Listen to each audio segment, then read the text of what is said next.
Janus del Prado umani ng matinding batikos.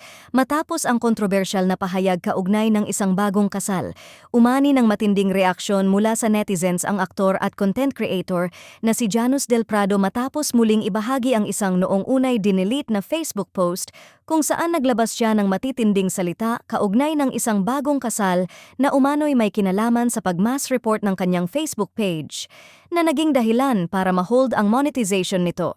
Sa naturang pahayag, diretsahan at walang preno ang naging mensahe ni Janus.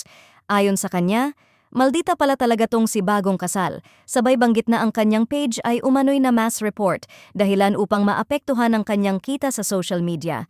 Hindi rito nagtapos ang kanyang saloobin dahil nagbigay pa siya ng babala sa lalaking napangasawa ng tinutukoy niyang babae, sabay paalala na umano'y hinila sa putikan ng babae ang lahat ng ex nito noon. Mas lalong umigting ang usapin nang banggitin ni Janus ang linyang, "Yun lang, napikon ka na. Overreact much?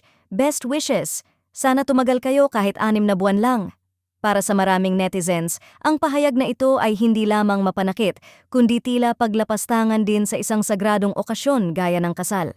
Dahil dito, mabilis na kumalat ang screenshot ng nasabing post sa iba't ibang social media platforms at hindi rin nagtagal ay umulan ng halo-halong komento mula sa publiko.